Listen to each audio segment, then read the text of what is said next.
Good evening, ladies and gentlemen, at least evening in Johannesburg. I know the time difference for everybody else joining us from elsewhere in the world will be very different. My name is Kathy Mutlahlana, and I'll be your moderator for the session tonight. Now, it's Plenary 3, and I know it's been a long week of a lot of conferencing and a lot of sessions, so I hope that you have the final stamina, not just for the day, but we're also towards the end of the conference. So just one last day to hang on to before we say goodbye. But for this session, we're going to be talking about sustainable cities, navigating the urban nexus. And if you're in a place like Pretoria, in Gauteng, there's also Johannesburg, you know, it's very easy to think of these cities the way that they are today. But what this conversation really pushes us to do is to ask, what is the future? What does it entail? And what do our leaders today need to be doing in order to make sure that the future of these cities is a lot more sustainable than perhaps what it is? Those are just some of the issues that we're going to be navigating through throughout this session. I'll be joined by a number of panelists. I've got one who is in the auditorium with me. I'm going to invite her just to come and sit right here, come and take a seat right in the front. And she's Miss Linda Obara. She's an investment specialist from Leapfrog Investment. She's just one of the voices we're going to be hearing from this evening. The rest of our speakers will be joining us virtually. For those of you who are active on social media, can spare a moment to tweet something about the conference. Here's the handle. I'm not going to force you because I know some moderators will say, pull out your phone, go onto Twitter. I'm coming to check if you've all done it. I'll spare you the trauma of that tonight. But here are the hashtags that you can use. On Twitter, it's hashtag 2022 SRI Congress. That's S with an underscore there at the bottom. So hashtag 2022 SRI Congress. On Twitter, we're at SRI Congress, and LinkedIn, Sustainability Research and Innovation Congress. And on Facebook, it's the same, Sustainability Research and Innovation Congress. So how tonight is going to work is that we'll have the opportunity of hearing from our various speakers, and then we'll follow it up with a Q&A session, and that's where I'm really hoping that you guys will save me from having to ask all the non-difficult questions. So I'll give the hard work over to you, and we'll be opening the dialogue then for questions and answers. With that said, let me not waste any further time and invite our first speaker for tonight, who is Dr. Oyadele Odusola, who is a resident representative, United Nations Development Program. A little bit about Dr. Odusola. Dr. Odusola is, of course, the resident representative of the UNDP in South Africa and the director of UNDP Africa Finance Sector Hub. Prior, he was chief economist and head of strategy and analysis team for United Nations Development Program's Regional Bureau for Africa, and he's coordinated economic, social, and environmental dimensions of development in Africa. So certainly a fitting voice to contribute to our conversation tonight. Dr. Oyadele, the floor is yours. Yeah, thank you very much, Madam Moderator. I think it's really a good opportunity to be with you, and I hope we'll be able to stimulate some kind of discussions around the topic.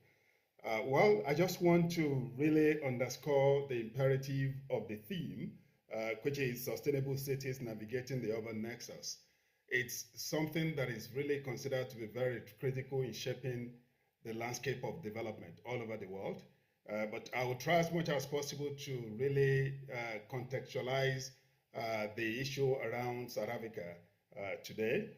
But I just want to start with the fact that if you look at the rate of urbanization across the world, and also particularly in Africa, there has been a lot of development dimension to this, particularly driving not the level of poverty alone, but also the level of inequality across the world. You see a situation where 56% of the population that are living in the city now accounting for 80% of the total level of economic activities globally. And the 44% that are living in rural areas are accounting for only 20%. By virtue of that, it's a major manifestation of the level of inequality. And that's why we continue to experience over the years rising level of poverty in urban communities. And also, we have also seen the impact of COVID-19 in something that will be emerging in the next 5-10 years to come. When over the past 2 years, you realize that in Africa, for instance, pupils and children in urban centers were the only one going to school because of virtual schooling system, because it's non-existent in rural communities, which is driving the level of inequality, not only in terms of education and social services, but also in terms of exclusion in the society. So we see this as something that is really very important. But let me contextualize by saying, when you look at the level of poverty in South Africa, for instance, people who, that are currently below the upper poverty line, we're talking about 55% of the population, which is about 30.3% and 30.3 million. And those that are on what they call below the food poverty line, we're talking about issues relating to 13.8% of 13.8 million, which is 25% of the population. But if you look at the level of the level of international poverty rate, which is $1.9 a day, we're talking about 10.4 million people living below the poverty line, which account for about 18.9%. Well, in South Africa, we know that that's the most unequal country in the world in terms of the highest level of Gini coefficient. And also, when it comes to the issue of youth unemployment, we're talking about 66% of youth not really having a sustainable job. Not even working at all, and mostly in urban communities, not because very few of them, they are mostly underemployed in rural communities. So this is one of the context which I just want to give. But the key component of it in terms of the theme is that cities and climate change remain very critical, because the cities all over the world, are contributing immensely to the level of what is really driving climate change in many countries. High population density leading to overcrowding of many infrastructure in urban communities is a major challenge. And you see many communities where, what you call informal settlements emerging. Informal settlements are settlements that are not considered to be habitable for human beings, and in many of our urban communities, which is really really challenging situation. And all of us, in terms of what we experienced over the past 2 months in KwaZulu-Natal, a province in KZN, in South Africa, where we had a fatality of 450 people as a result of flooding, which is, again, a manifestation of what is happening in terms of cities impacting the climate change. But essentially, what I just want to let you know is that climate change has been a major, cities have been a major driver of climate change in many countries. And also, if you look at it, the impact of climate change on all the other 16 goals of the Sustainable Development Goals has been quite profound, not only in terms of drawing down and reducing the level of growth, but also affecting the level of poverty, the quality of education, access to health services, and many other factors you can think about. Now, if you look at South Africa is ranked number 15 globally on carbon emission, and it's accounting for 1.1% of the global share of the carbon emission, which is compared to 29.2 in China, 14.0 in United States of America, and 7.1 in India. And if you look at per capita, South Africa is relatively doing well. That is, if you divide the level of emission by the total number of population in each country, we have an index of 6.9 for South Africa compared to 18.6 for Canada, 17.1 for Australia, 15.9 for Saudi Arabia, and 15.5 for USA. Now, the evidence is clear in the sense that if you look at the 6 emitters in Africa, South Africa, Egypt, Algeria, Nigeria, Morocco, all of them are only accounting for just 2.5% of the global emission, meaning Africa, despite the fact that it's contributing least to the carbon footprint, but when it comes to the issue of vulnerability, is the most exposed to it. So the evidence is very clear that the United Nations framework of what we call common but differentiated responsibility need to be adopted when it comes to the issue of climate change adaptation and mitigation. But the key issue, therefore, is what can be done in terms of building resilience for cities to become an instrument of better planet. So that's the main crux of the matter, Madam Moderator. But I just want to start. I have about 5 key points which I summarized. The first one is the enforcement of town planning laws in our cities, because most of our cities, the town planning laws have been totally relegated to the background, and that we must find a way of making sure we stop erecting houses on waterways, under power lines, and also on top of sewage system.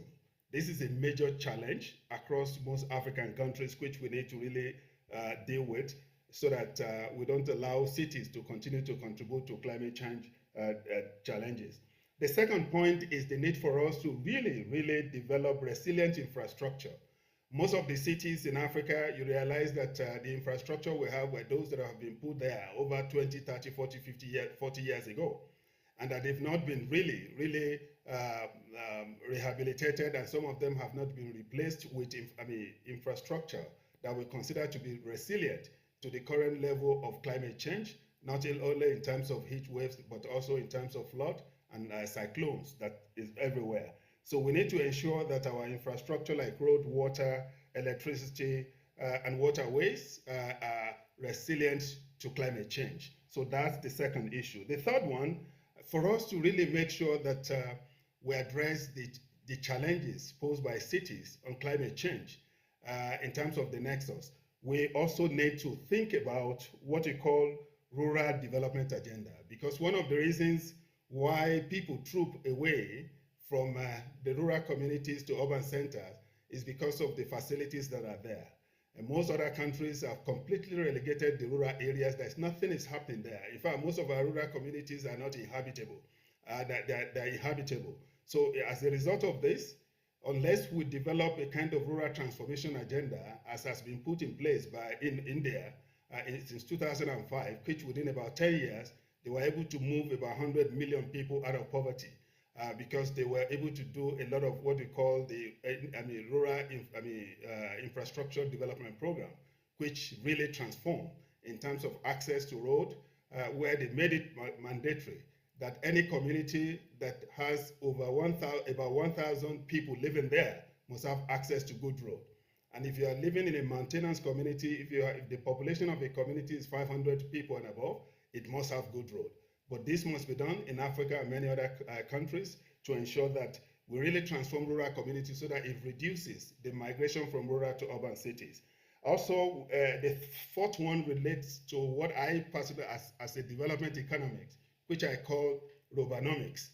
Robanomics is when you try to foster a strong linkage between rural and urban communities in terms of production value chain system. When people know that there are job opportunities in rural area, they won't come to urban cities to be doing informal things. So this is one thing we have to put in place. And finally, in that regard, we need to transform to low carbon economy. It is really mandatory for us to do this. And that's why the issue of just energy transition in South Africa is what we see as one of the way forward. And we need to really find a way of implementing it as a national development strategy rather than a sectoral issue. And in this regard, it's really important for us to really make sure that we address associated challenges, because South Africa, like I said earlier on, depend heavily on fossil fuel, where coal is a major source of electricity here, accounting for more than 90% of electricity generated. And that we need to really make sure the just transition is aligned with the development context of the country so that we avoid stranded assets, so that communities that are currently driving the growth of the country do not become ghost assets when we say, well, we decommission some of these coal mines. So that's one thing that is very important. Also, we need to take care of the workers in the current fossil fuel to the extent that they will be able to really we reskill them, upskill them to be able to adapt to other sectors when the coal mining ends. So this is really very important for us to do. And also we need to avoid what we call industrial and company closure that may be associated with this. Given the level of poverty, the level of inequality, the level of joblessness in South Africa, we can't afford to close any company. So it has to be a gradual process where we win most of this company off what they call dependency on fossil fuel into renewable energy. So this is something that we think that is very important. And also coordination is very important if you want to really turn our cities into instruments of better planet. So it's really very important, various agencies of government, various private companies, as well as NGOs that are involved in the issue of managing cities needs to come together, and we need to coordinate efforts like this. So, Madam Moderator, in conclusion, I just want to let you know that UNDP's intervention to low carbon economy in South Africa, I just want to underpin. One, we're doing what we call the food waste in cities, because we know one of the major environmental challenges in cities in South Africa relates to avalanche of large spectrum of food waste. Food waste. Now, what we are doing in KwaZulu-Natal is turning food waste into energy, as well as goods and services that can be marketed. And also, we are currently working on wind energy technology technicians. We've trained about 2 cohorts of wind technology technicians. And I want to tell you, Madam Moderator, that the 2 cohorts we have trained, all of them got jobs before they even finished their training.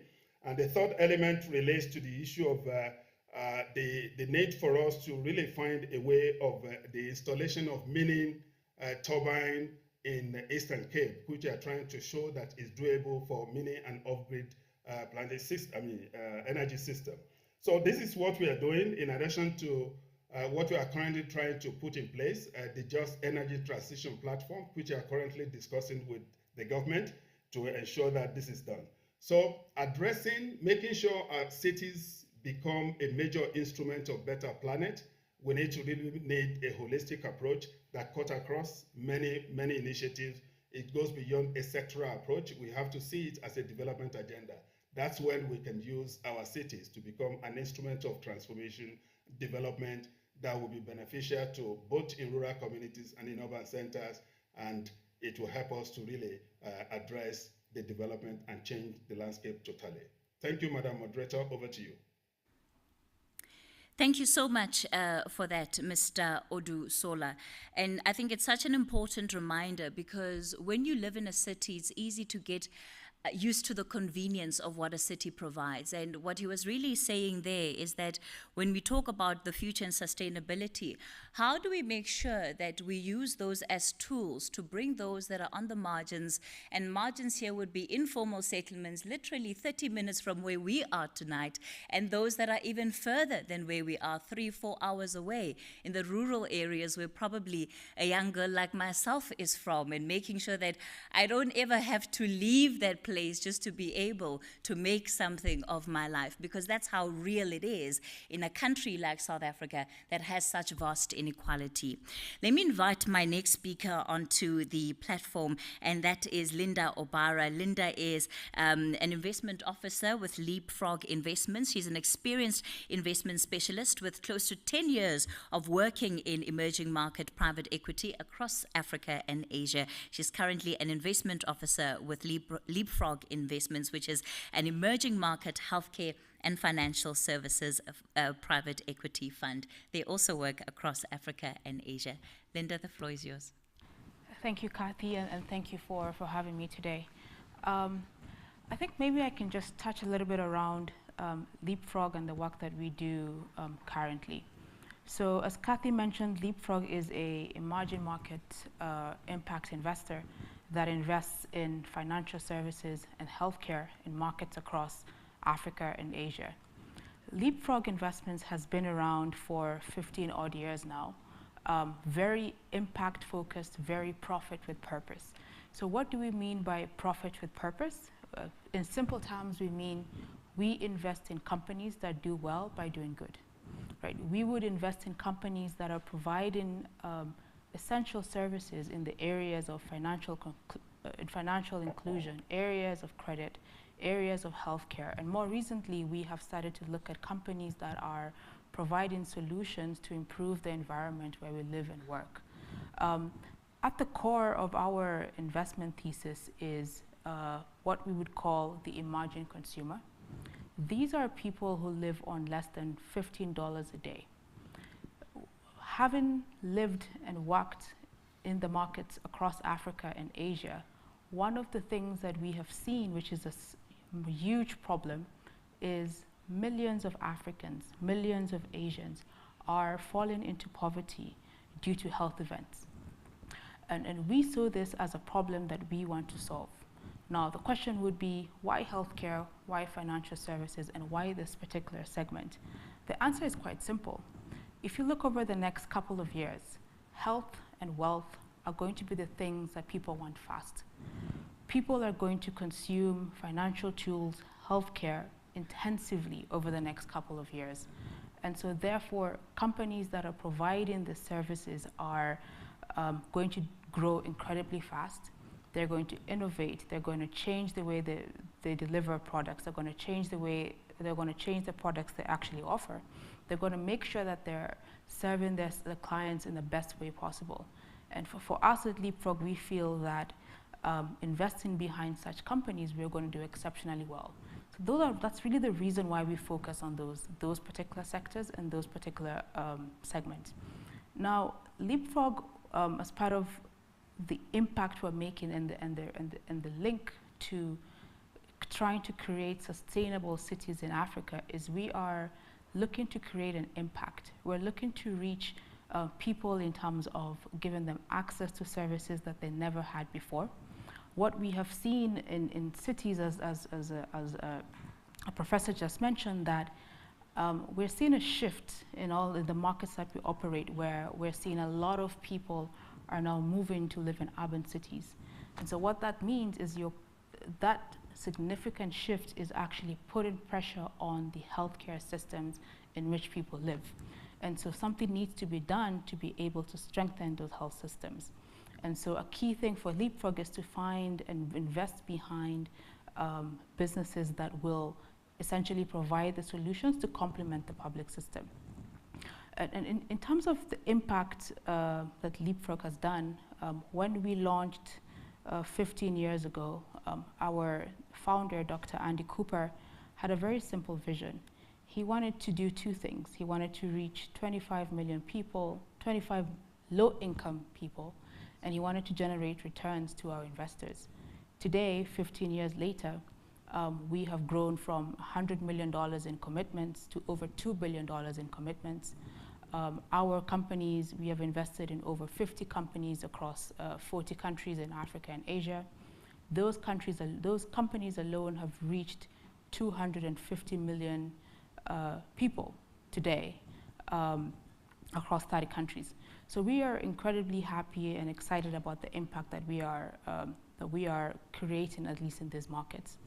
Now, the question around, how private sector can come in to create more sustainable cities, it's actually, in our view, there are many possible ways that can be done. However, if you allow me, I'll give one example around how the role of private sector in developing healthcare systems, because we feel a city cannot be sustainable without a sustainable healthcare delivery system. Now, to be able to in order to strengthen this virtuous cycle, and ideally what I mean by that is, how do you get more private capital behind private enterprises, which then means there are more innovations, which means that more people get access to healthcare. In order to get that virtual cycle in play, is you need to do one thing, and that one thing is called demand-side financing. Now, if governments in the cities that we live in Africa, for example, are able to come together and essentially put the public health insurance system in place, we feel strongly that if that part of the element is sorted out by government, then the private capital, like Leapfrog's capital, the private innovations, can then come in to work together with the public systems. that's one way we see, one role we see the private sector working to improve cities. The second thing we see is around how the private sector also can play a part, is how we are essentially investing behind companies that are using technology to scale health insurance, to scale health access to healthcare. So we have found, I'm sure everyone in this room and everyone online has access to some form of a smartphone, right? On that smartphone, you can essentially record, it records how many steps you take in a day, it records your BMI, it records your heart rate. If you've sat for too long, your phone or your wearable is gonna alert you that you need to stand up and be active. We are finding innovations where people are using that data to develop business models that are shifting the paradigm of, which has been historically, which was treating sick to preventing illnesses. We're seeing people using the data that you are gathering every single minute, every second right now, to be able to create solutions that would essentially make you prevent an illness rather than you going to treat it. We have seen people use technology to be able to scale access to particular services. For example, one of our investments in India called Bima essentially is using mobile phones to increase access to mobile insurance. So far we have reached 20 million people with mobile insurance just by using the phone. Another good example of how the private sector is playing a part in creating cities is, for example, we have invested in India in a diagnostics platform business. So if you look at the disease burden in Africa, it's shifting from infectious diseases to non-communicable diseases. So it's shifting away from things like malaria, it's now becoming more things like cancer and diabetes. And so what we're seeing there is we are seeing that by 2030, over the next 10, 15 years, a lot of people will unfortunately lose their lives as a result of cancer, as a lot of diabetes. So something needs to be done today to plan to be able to have sustainable systems to address this issue. So what we have seen, some innovation solutions that we have invested in to kind of address this issue is we have invested in a digital app called Healthify Me. Healthify Me is an Indian digital application that essentially allows you to track your fitness, allows you to track your health, provides you with plans that help you manage your lifestyle, manage your health. And so what we have seen with this particular business is it's using technology to address the issue of cancer, to address the issue of diabetes. And so as a result of you using this application, you're not only reducing the likelihood of you falling sick from these diseases, but it's also reducing your cost of medical care, where we have found that when you have insurance, your insurance premium will come down significantly if you're able to if you're able to manage or prevent certain illnesses. And so we think those are, and just to summarize in the end, I think those are ideally the two or three areas, at least from a healthcare perspective, that we see private sector playing to kind of create more sustainable cities.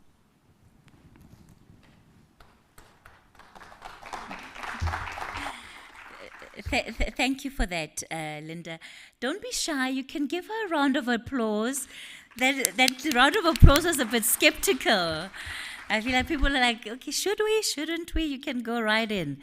Let me invite next to give his address to us as part of his contribution to this conversation, John Merritt. He's the head of urban transformation, a member of the executive committee of the World Economic Forum. He's an internationally recognized expert in the area of urban development, emerging technologies, and government innovation, with more than 2 decades of experience driving social change in the US and abroad.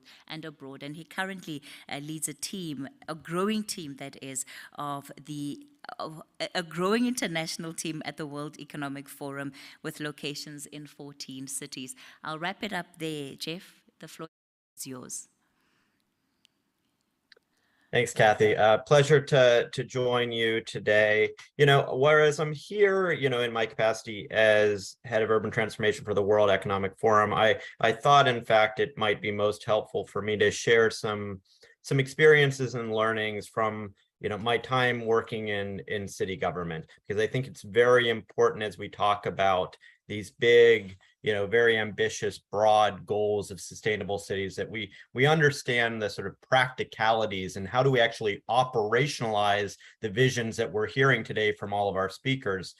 And so I want to focus on sort of three key points that I'll walk through, and I'll just sort of speak to them quickly, and we can always dive into more detail during the Q&A. But, first, I think it's very important that we all recognize that cities are reactive by default. And what I mean by that is, my day-to-day life working in city government started out with a briefing that we would receive in our inboxes at, roughly 6 o'clock in the morning that would summarize the news stories and the most sort of pressing items of the day, right? And it may have been a fire that happened in one part of the city. It may have been a shooting or act of violence in another part of the city, right? It may have been some scandals happening related to procurement processes or our education system, right? And so every day you begin by looking at what is that crisis that you need to address. And I think this is important because, the life of a public servant is you rarely have time to focus on these big picture strategic issues. So whereas on one hand, there is a constant recognition of the need to focus on issues like climate change, and that many of your day-to-day struggles are actually in response to the global crises of the day, the extreme weather, the issues, the economic challenges, right? Oftentimes there's a direct link between the macro big picture issues and our crises, but we have very little time and in some ways incentive to focus on those strategic issues. And so I bring this up to say that if we want to see cities focused on the future, we need to have very clear processes and structures that force that strategic thinking and strategic action, right? Because again, we have to remember that most elected officials at the city level are elected to very short terms, on average, maybe about 4 years. And when you actually look at that, that means that your first year is largely appointing new staff members, beginning to get running. By year 2, you sort of hit your stride. And by the time you're in year 3, you're already planning for your next reelection. And that's not a guarantee that you have another term, right? And so I think one of the success stories here, clearly, I'm biased because I worked in New York City for many years, but back in 2007, Mayor Michael Bloomberg put in place something called Plan NYC, and what it was a plan to look at how the city would align its economic development goals with its goals for sustainability, right? And what happened when he put that in place is he actually formalized that through a process by which the cities was legally required every 4 years to put together an update to that report, and every year had to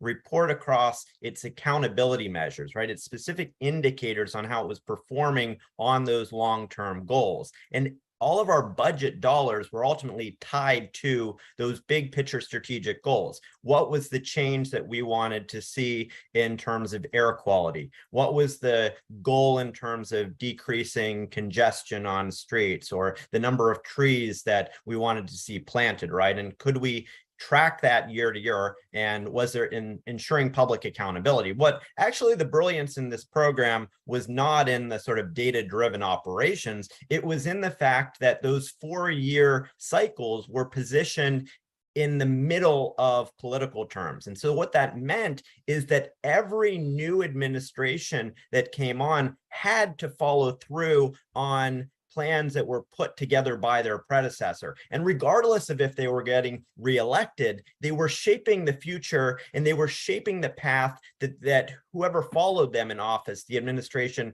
would be carrying forward. And so it enables this continuity that is so essential in cities to enable long-term strategic planning. So that's sort of my point one, my takeaway, how critical it is to have these long-term strategic plans and related structures in place.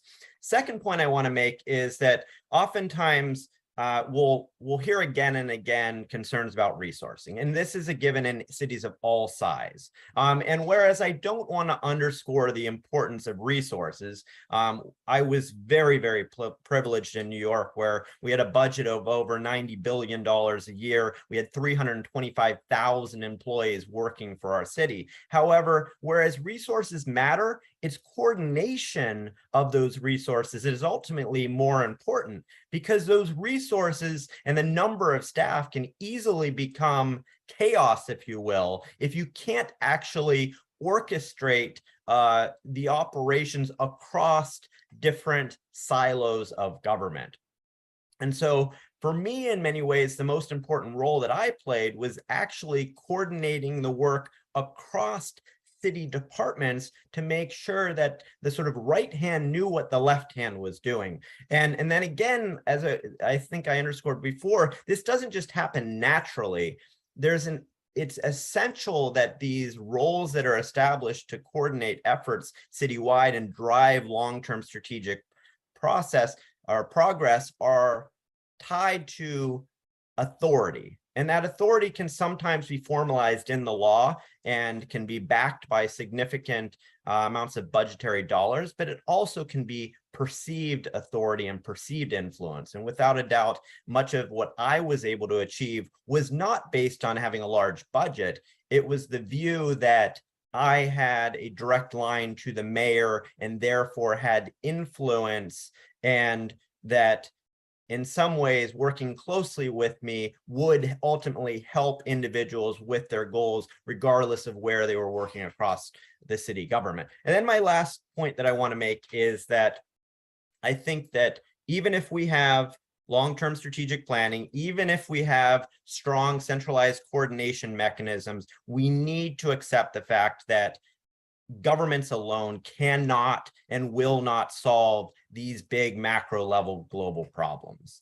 That every year that passes, the demands on local government increase, and odds are the resources, if you look at the actual per capita resources that are available to solve those problems, they're actually decreasing. So every year we have more things to address with less resources to do that. And so we are on a trajectory for failure unless we can actually change that dynamic and begin to recognize that addressing issues like climate change are not actually the responsibility of government. They are the responsibility of cities. That includes the private sector, that includes our academic institutions, our NGOs, all elements, all sectors of our community. And the only way in which we will ultimately be able to make progress is if we're able to do strategic planning that is not simply led by our governments, but actually takes into account what the private sector in particular is doing, right? So if we're going to look about goals to reach net zero carbon, what actually is the private sector doing in their own buildings, in their operating? I'm not talking about philanthropy here. That's great. But the question is, what are our private sector partners doing? And then how can government complement them, right? How can government fill in the gaps where our markets simply are not focused, right? And going to our earlier speaker's point, this is where that focus on traditionally marginalized communities is critical. However, that can't happen. We can't target our government resources effectively if we don't have clear transparency and accountability for the private sector. And so a lot of what we'll be doing at the World Economic Forum, and hopefully you'll hear some of this coming out of the World Urban Forum next week, is beginning to create more accountability and structure around the way in which public-private collaboration can happen. It's not simply about traditional public-private partnerships. which oftentimes are code word for procurement. It's about actually understanding the role of government, the role of the private sector. And I think if we can begin to change that dynamic, we have a lot that we can accomplish in the years ahead. Thank you.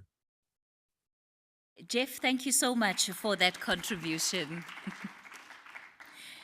And I think one of the important questions that comes up for me after what Jeff was saying is, how then do you get collective buy-in? If it's not going to be an answer that comes from government alone, what role does every single stakeholder play in ensuring that there's collective buy-in even to policy? So when we talk about sustainability, if civil society says one thing, unions say another thing, politicians say something else, how do we get everybody around the table to at least agree on two things they can do within a certain framework? At least that sounds to me, Jeff, from your perspective of being a city insider, is one of the things that will perhaps get progress going.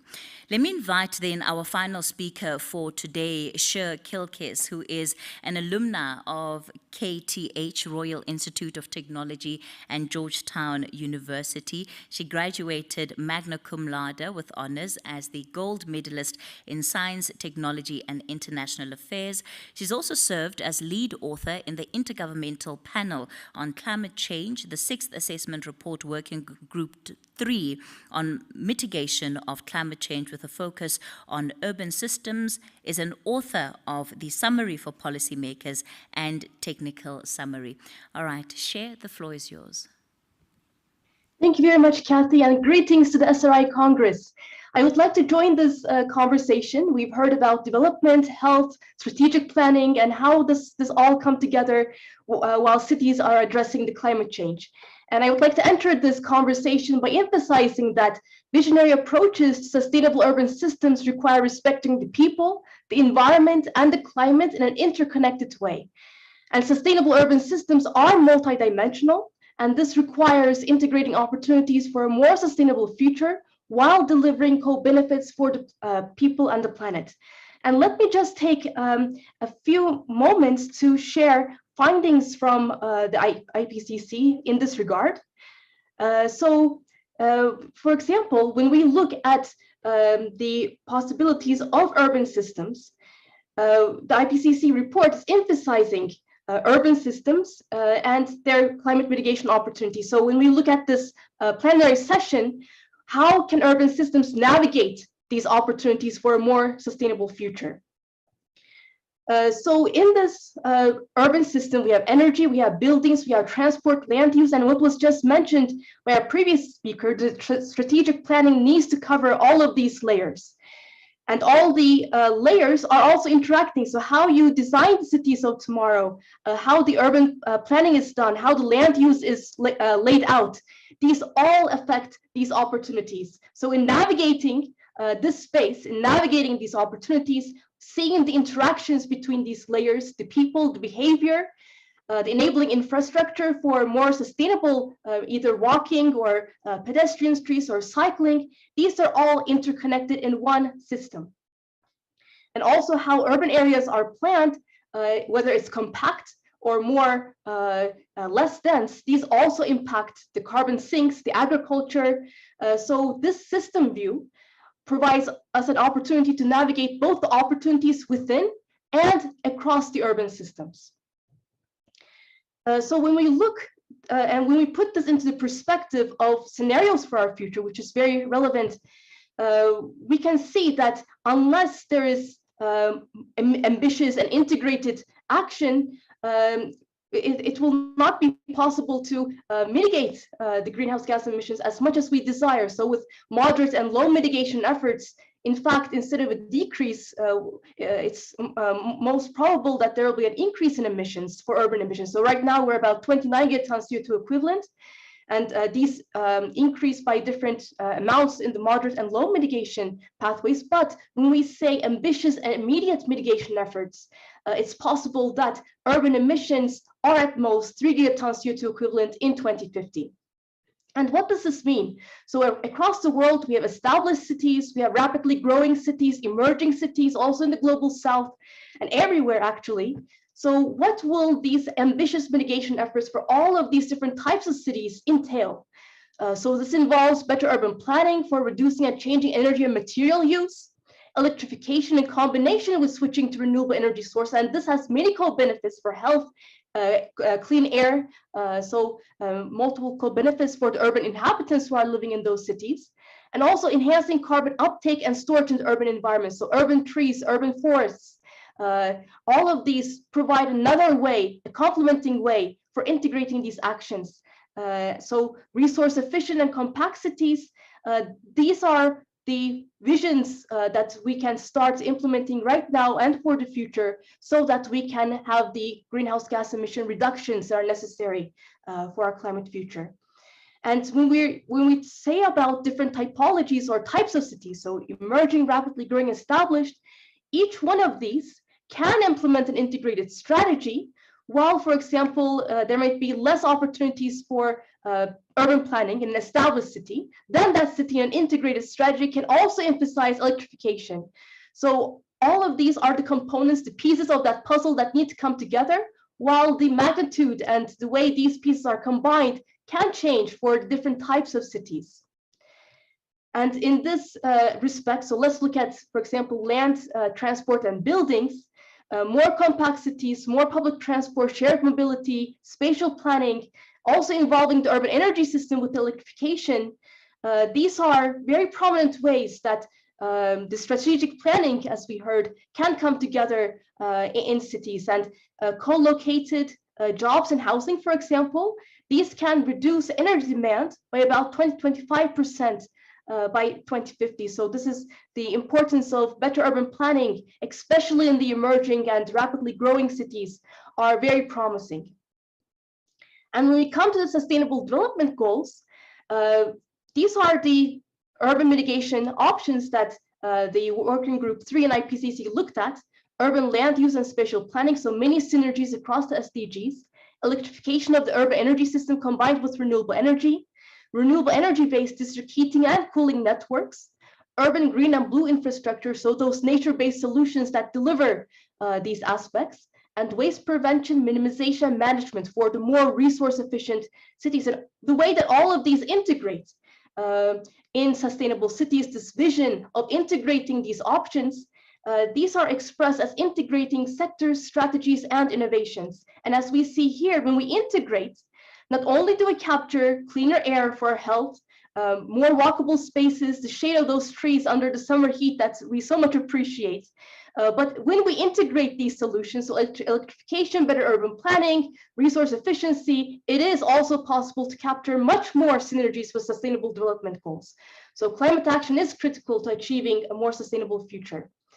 And in summing, walkable areas without the need for vehicle transport, some of which we already have in the global south. So maintaining this is very important.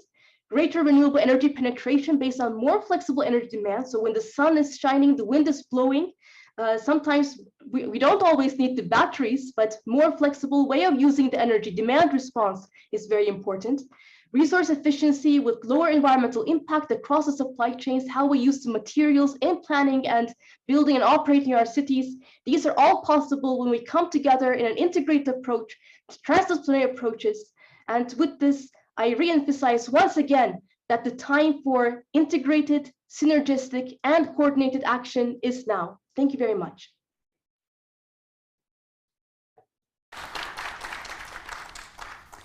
Thank you so much for that share. So what we'll do now is that we'll get into the second part of our discussion for tonight, and there'll just be one or two questions that I throw to the panelists, and then we'll also give opportunity for those who are joining us virtually and those that are in the room to also pose a couple of questions to the panelists.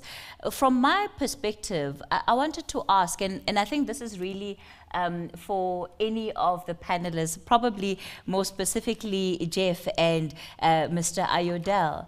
But when we look at the issue of budgeting in cities, especially if we're talking sustainability and ways to ensure that cities are better equipped for the future, What role does budgeting play? And I speak here because in a perspective like South Africa, your bigger cities naturally have your bigger budgets, and therefore they're able to resource more things. Where does that leave the conversation for where Mr. Oyadel kicked us off tonight about inequality? Because whether we like it or not, the way that the system is set up, it's almost to repeat the same cycles if we're not willing to have some of these conversations, like how do you get people to stay in rural areas if in fact there are very few resources that are going there? Mr. Oyadel, I'm going to give you a chance to respond to that for me.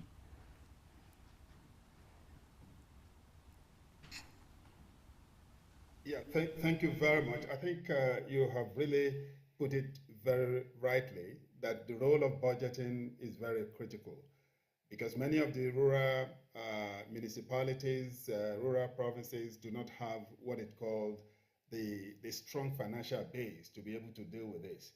And I think what some countries are doing is they usually have it before what we call ecological fund. But the issue now goes beyond ecological fund, which we can talk about the issue of climate fund. Which is something that is going to be allocated on the basis of needs, not only to cities, but also rural communities, so that they will be able to use it to really plan for the future. So essentially, the centrality of budgeting is that once it is put down on paper, then it becomes easier for the parliament and the people to hold them accountable. Because once you have identified, say, okay, certain proportion of the annual budget is going to be dedicated to the issue of smart cities or dealing with the issue of climate change, either adaptation or mitigation, then it becomes easier for people and the parliament to hold the executive arm accountable for the implementation of this at their respective level, whether at the national level, provincial level, or municipal or local government level. So it becomes something that is very easy, because in many countries, once things are not documented, it becomes difficult for you to hold them accountable. I think we need to do this.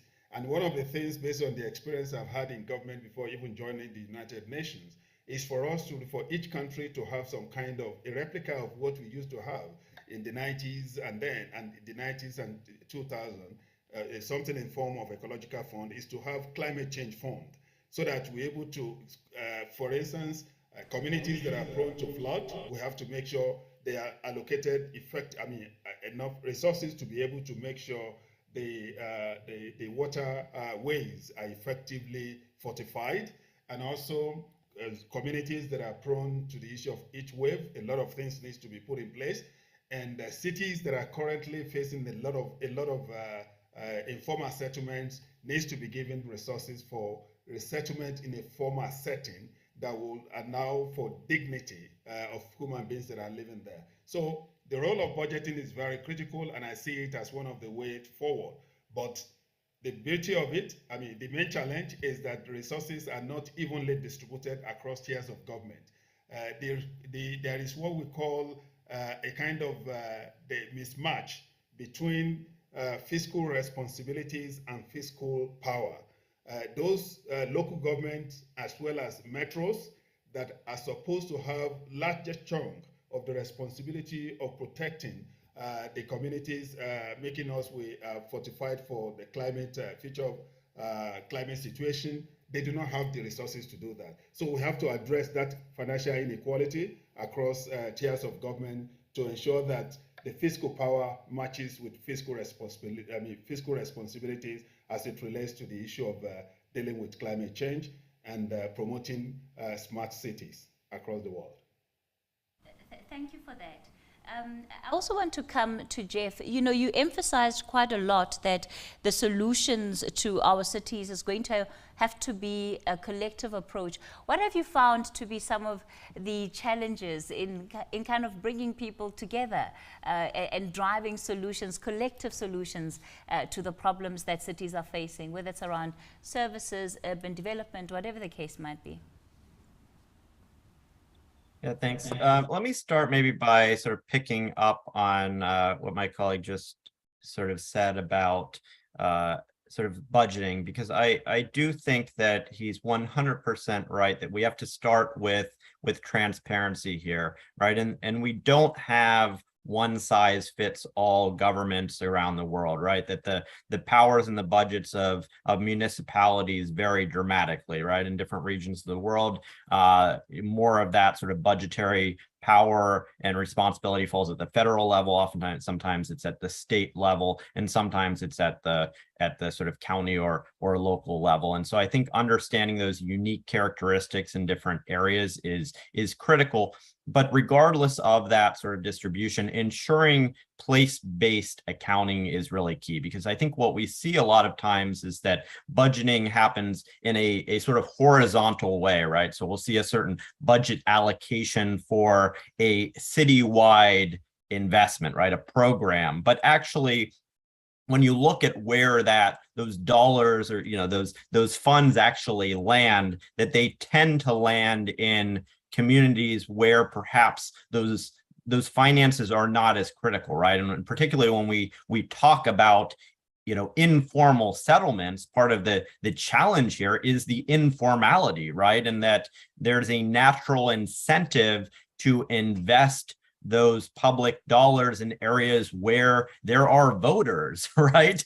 And so if we have areas where the populations are not documented accurately, you perpetuate these cycles where we can't hold elected officials effectively accountable, because they can make the case that the dollars are going where, according to the census, that's where the numbers are, or they're investing in the urban core, which is where the economic activity is, right? And therefore they're investing in the economic future that will grow revenues and improve everybody. But what is missing there is understanding, again, the role of the private sector, because if there's economic activity, that means that the private sector has a stake in the future of those areas. And therefore, the government does not have to play as central of a role, right? That the private sector is incentivized to make those investments in areas with large amounts of commercial activity. And that opens the door then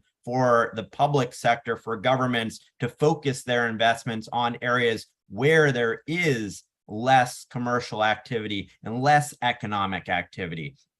And we can't actually make those calculations and see that without the transparency and the formality that my colleague spoke about. Now, in terms of what works here, again, we need to begin to change that dynamic where people are understanding the self-interest or financial interest of the private sector, right? And so, yes, in an area where there's vibrant economic activity and there's a lot of businesses there, why would the city, for example, invest in green space there when there's a natural incentive for the private sector to build parks around their offices as a way to attract in top talent, as a way to provide spaces where people want to come and visit retail, or where people want to live, so that you have vibrant communities that can make that company ultimately in the long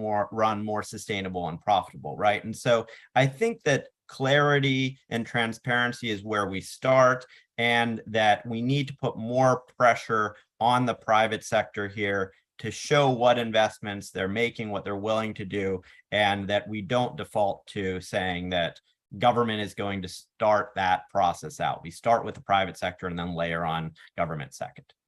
Right. Thank you so much for that, Jeff. Before I go on to our delegates, I just want to check, Linda, is there anything that you want to add at this point before I take questions from the floor? And share? Thank you very much. I think when we want to imagine what kind of a future we want for our cities, it's also critical that we think of the co-benefits. So, for example, what are the co-benefits when the buses or vehicles, they transform to electric vehicles, not only on the air quality, but also the co-benefits for employment from renewable energy sector. So this is very important, and if there's an opportunity, we can open on this point during the questions. Thanks for that, Chair. Let me go to the floor. Just by way of show of hand, I've got a roving microphone. I nearly said microwave. It tells you what time of the day it is in South Africa. But I've got a roving microphone for those who've got questions. If you can just perhaps introduce yourself, name and surname, and maybe just if you're representing a particular organization. Wayne Rankin from the University of Pretoria. I want to ask specifically around the last comment made by the last speaker to say the opportunities. My question would be, what are the unintended consequences of all of this? I think we many times look at the changeover in a very positive and a positivist light, but there are going to be negative consequences. And what are those? Have they been considered? Wayne, are there a few that perhaps come to your mind that you want to elaborate on a bit? I heard our online, one of the panelists may wanted to start to speak, but I think maybe the last question is around the electric vehicles. What is that going to mean to the industry in this country where people are employed? What is it going to mean to petrol stations? And, you know, so there's a myriad of things, but I think that might be the easiest example. If one of the panelists might want to reflect on that, what's the unintended consequences if we go from what we currently have? I'm not making the argument that what we have is better than what the future plans are, but I'm wanting to explore the unintended consequences that we need to be aware of. Thank you. If you have an electric car and you're in South Africa, you might not be able to charge it long enough. I'm not sure if we just went through a switch. Share, the floor is yours. Thank you very much for this question from University of Pretoria. So definitely there are not only to the synergies, but the trade-offs, they have to be realized and managed. So without knowing what those trade-offs are, we're not able to address it. So looking to enable to capture the synergies, we need to find those policies in an integrated way so we avoid the trade-offs. But for example, on your question, possibly electric buses are better than, of course, electric vehicles because the area and the passenger kilometer is much better performing. So the resource efficiency of how much people can be transported in a electric public bus versus a vehicle is very different, and it can also address some of the congestion problems that are associated with passenger vehicle transport. So some of the trade-offs, for example, when we say waste management, informality is a very central aspect. The recyclers, the waste pickers, they're usually working at doing a service, but it's an informal service. So a lot of the governments, they're trying to find a way to formalize in a sustainable way, formalize this informality that's performing a great service for reducing the waste and recycling. So there are those type of opportunities to be taken into account of. But for example, more efficient buildings, better urban planning, in order to avoid what is in the literature, the green gentrification. So how do we avoid that? How do we make housing accessible, even though it's efficient, renewable, planned in a better part of the city? So all of the social policies then need to come together in co-designing and co-transforming this future. So definitely the co-benefits are there as a potential to be reached, but only when we see this in a more rounded way. So what can be the trade-offs? Then we take measures for trade-offs in batteries. So a lot of batteries could be needed for renewable energy systems. That's the reason that flexibility type of options are emphasized, because if there's demand response, people are using the electricity when it's supplied rather than relying on the batteries to store it and then use it. That can also resolve some of these material issues that are involved in the battery side. So this needs to be taken into account cross-departmentally, cross-sectorally, and in a collaborative way, or else the trade-offs will not be avoided. Thanks for that, Shea. Just double checking, Jeff and Ayodele, anything you want to add before I take more questions? I'll really quickly jump in and say what I believe is the number one biggest sort of threat that we face globally and in cities is inequality and rising inequality. I spoke earlier about the plan for NYC, Plan NYC, and aligning economic development with sustainability. When we updated that in 2014, we added a new lens there, which was equity, and so it became the Plan for One NYC. And that ultimately, in my opinion, is the number one responsibility of government, right? Is to ultimately be the force to understand where the markets are failing and to provide interventions to help stimulate economic activity, to help understand how can we provide a voice to the voiceless and help to bring marginalized communities back into a way in which not only can they contribute in a positive way, but be the beneficiaries of those contributions to society. And so this is our greatest challenge. And if we're not seeing issues of equity front and center in the proposals and the campaign promises of every elected official, we have a real problem going forward. Yeah, thank you very much. Quick one.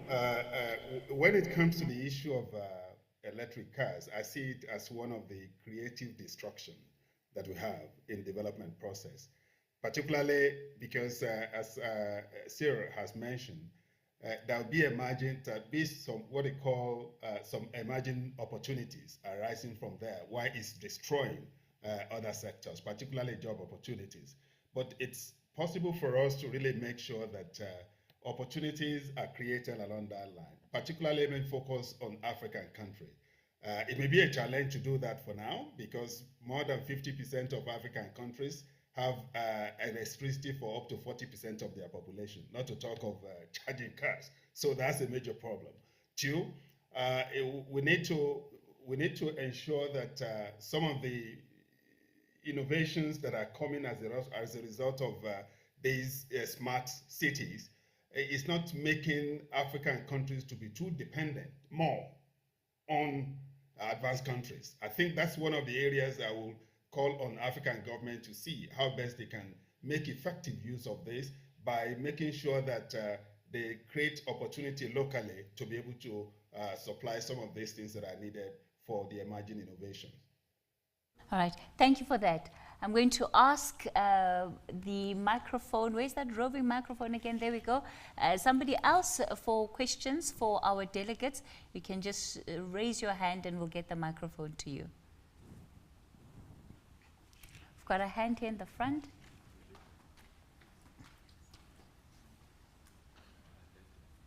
Thank you. Mark Johnson from the Center for Urban Environments at University of Toronto, Canada.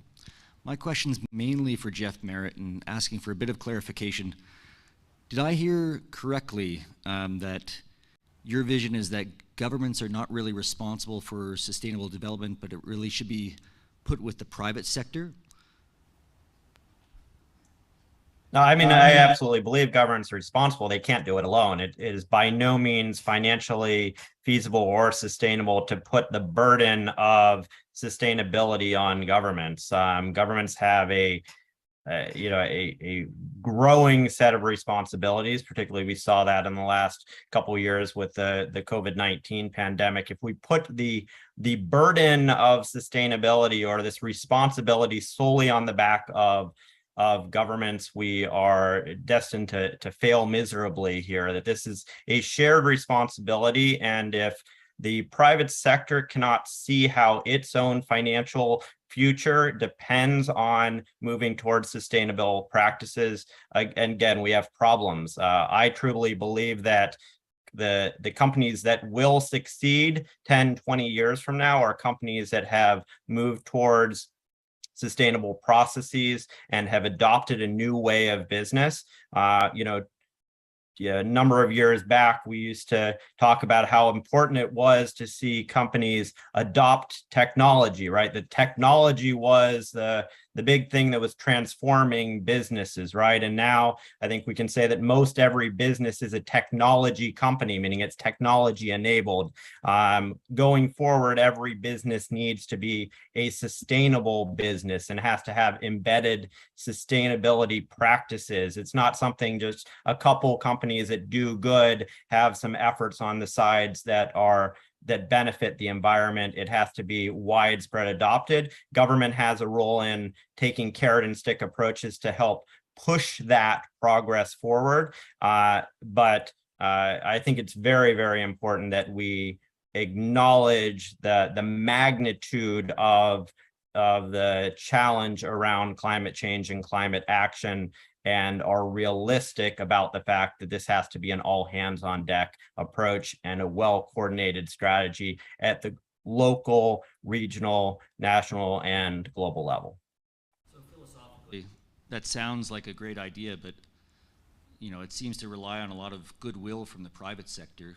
Wouldn't it? Absolutely not. Absolutely not. It's in the direct financial interest. I can tell you that what we're seeing is some of the companies with the largest rates of growth in recent years are companies that have actually taken aggressive steps to put themselves at the front line to be first movers in here. You look at tech companies like Salesforce, for example. Salesforce is seeing really incredible growth rates in the last couple of years. Why? Because they've decided at a organizational level that they are committed to elements of sustainability, to running a more ethical business. They therefore are able to attract top talent. If we talk about this generation, right now we are seeing record numbers of people, that top talent that, they call it the great resignation, right? The way in which you attract top talent is by being a mission-driven company. And so what we're seeing is an actual direct return on investment that you can see for companies making these strategic decisions. So actually disagree very much to say that there are market incentives for this. I'm not saying that it's easy. Particularly, I think the biggest challenge is when we talk about small and medium-sized enterprises. Those companies have a big obstacle and make up 90% of the world's businesses. That takes government intervention and support there. But for the world's multinational corporations, definitely not. This is not about philanthropy. This is about good business and ultimately paving a path for growth in the future.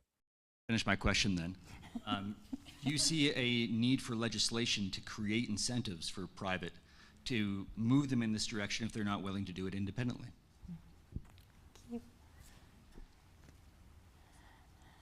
I'll just say yes. I don't think it's a sort of simple solution. There's a lot of incentives that we can do, and some incentives are going to sort of provide more value. But absolutely, we need to look at all ways in which we can sort of encourage movement in this direction. All right, I've got a question here from Rudy Petrov, who is one of our guests who's on the virtual platform. Is there an ideal size for a green city? Could our megacities be too big to be green? And if so, try to limit their growth.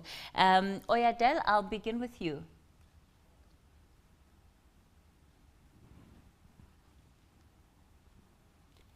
Yeah, thank you very much, Madam Moderator. I think the real thing is that there's no specific LD size, but it's a function of capacity of the city managers, the government at country level.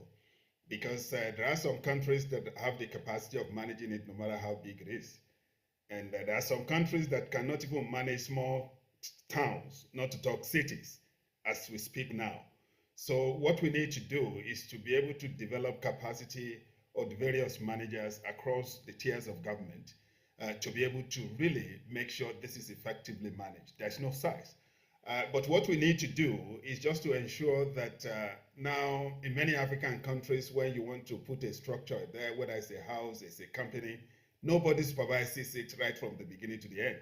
So most of those structures may not have what we call capacity to withstand some of these climate changes. So the need for us to ensure that our town planning laws and enforcement become critical, where we have engineers in all our cities and local government that will be able to ensure that the structures that are put in place are not the one that will collapse in 3 years or that will not be sustainable to serious flood. So these are the kind of things we need to put in place. So what is important is not about size, but building the capacity of city managers and government workers, as well as civil society organizations, to be able to ensure that our infrastructure, our buildings are climate resilient. Shay, I'll pose this one to you. How do you create more accountability in the private sector? They've historically been secretive about their operations. That's from Valerie Menendez. Thank you very much, both to Valerie and Rudy, who also asked the previous question. On the second one, the accountability, so transparency, reporting frameworks, they're very important. There's now the global network for science-based targets. So a lot of companies, they're also reporting what needs to be, what targets they are being adopted, and they are being transparent in reporting this. But it's also up to the citizens to see how transparent they really are. So it needs to, both the companies need to be open, and the citizens also need to ask for some things that they might be interested in knowing for their health, for their air quality.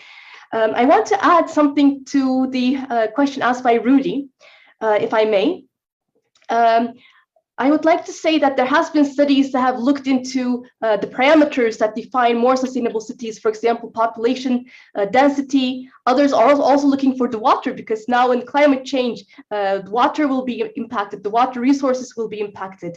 And just from this week, we are talking here at the SRI Congress, we discussed that how the water quality is being changed across the world, the urban freshwater ecosystems, they are being changed, and how the 193 of the 526 large cities with 1 million plus inhabitants are located in water scarce regions. So what will this mean for the future? Also how they impact the biodiversity, because this is also very important.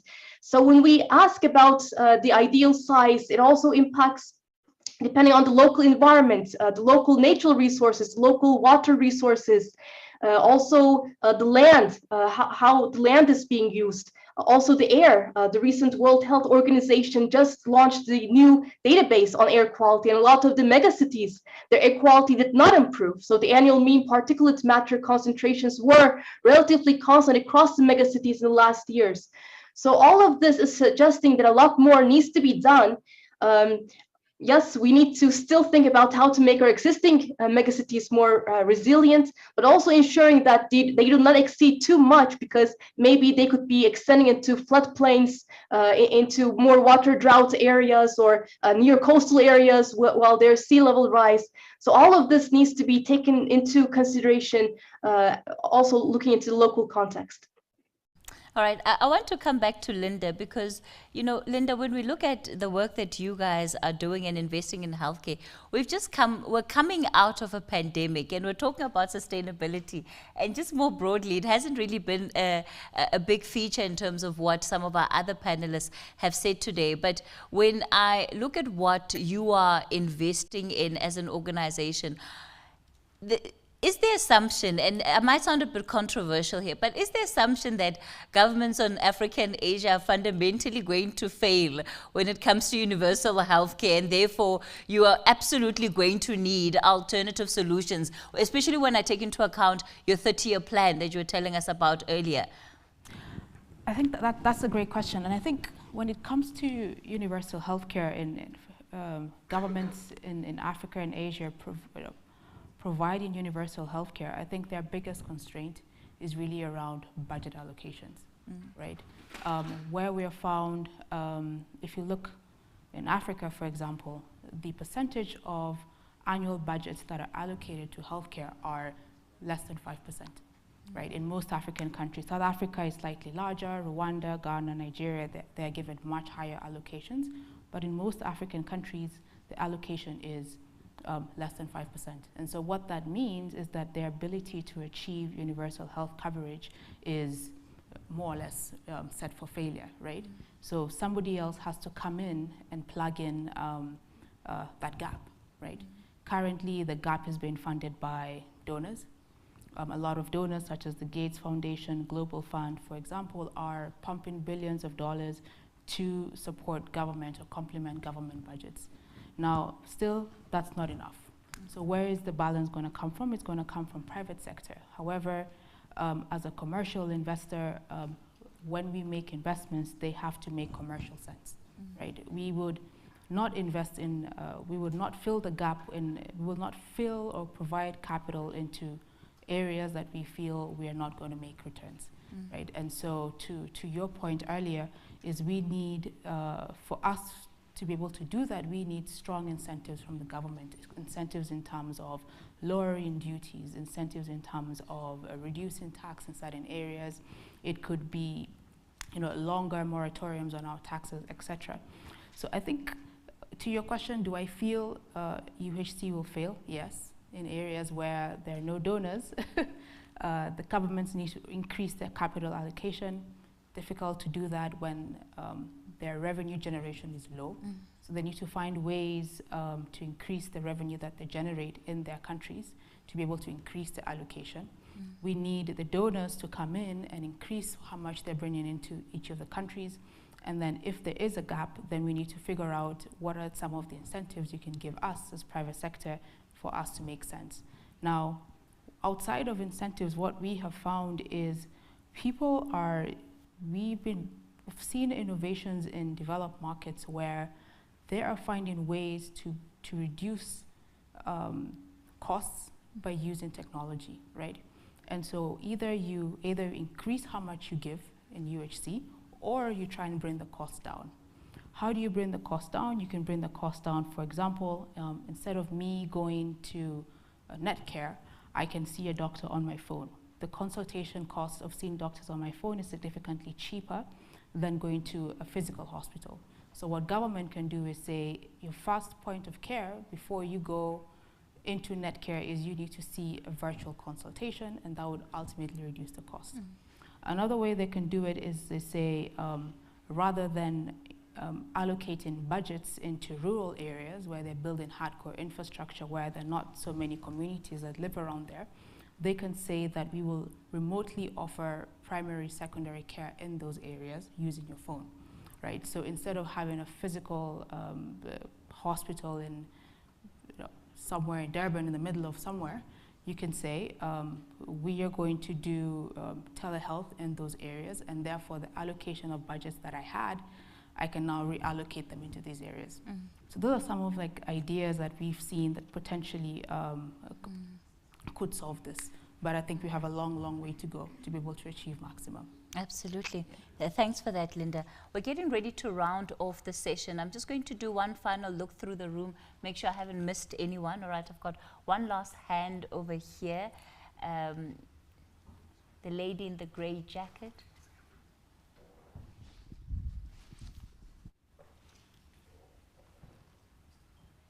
Thank you. My name is Pauline Chivenge. I work for African Plant Nutrition Institute based in Morocco. Linda, you talked about the focus being on health and finance, but I'm just curious what your take is on sustainable agriculture, considering that there's this interlinkage between health and food and nutrition security. That's a good question, and I wouldn't say that I'm an expert in sustainable agriculture, but I'll try and address that question. So you are right that nutrition is, I would say, fundamental to health and wealth. So how do we think about, right, could you please repeat your question? I've lost my line of thought.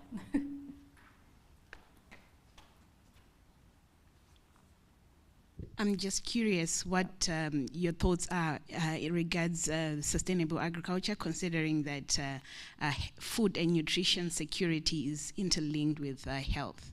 Yeah, so sustainable agriculture is, we've seen a number of innovative solutions that are coming into the market.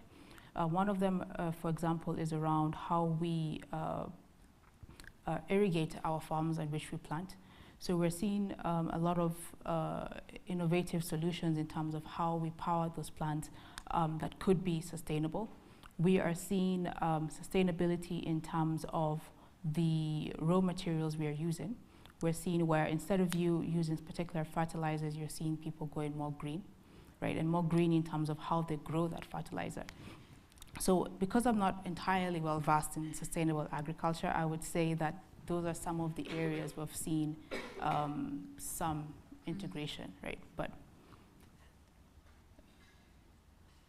I hope that answers. I think probably what she was leading to is you know, the view of an organization like yours and investment in sustainable agriculture, given it's so linked to the others. Oh, okay. Now I understand. So I think for us, we are the capital that we get to invest in companies has fund limits, right? And so we are given between 5 to 7 years from the date of the investment to return the capital for our investors. Now, as much as agriculture is linked to healthcare, the issue that we see with investing in agriculture is the time it'll take for us to be able to plant, to harvest, to sell, to collect, right? The time limit is quite long. And so for us as a commercial investor that has fund limits, as much as the sector makes sense in terms of the linkage, the time period for us to recover our investment is just too long, right?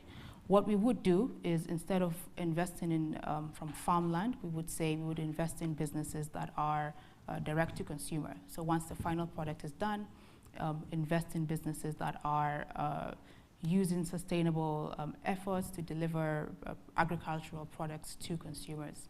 A good example of that is in my previous role, we invested in agriculture not from the farm, but really in a business that was essentially importing wheat into Kenya.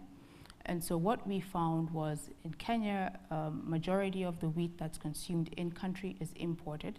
And we felt that we wanted to control, we wanted to make an impact by backing that business. So what we did was we said, rather than investing in the company where the wheat is coming from, we will invest at this further side of the value chain where we know, you would continue to import, you will sell, and we can be able to sell this in the next 5 to 7 years, right? So I think we could consider agricultural investments. However, it'll depend on what point in the value chain are we coming in, just given the fund limits that we have. All right, thank you for that, Linda. I'm looking at the time and I see that we're towards the end of our program. There will be a shuttle leaving soon to take everybody to dinner. I don't want you to be late for that and arrive after dessert and blame me for it. Thank you all for being part of this conversation. It's been a pleasure being in your company, and that's where we'll leave it for Plenary 3 for tonight.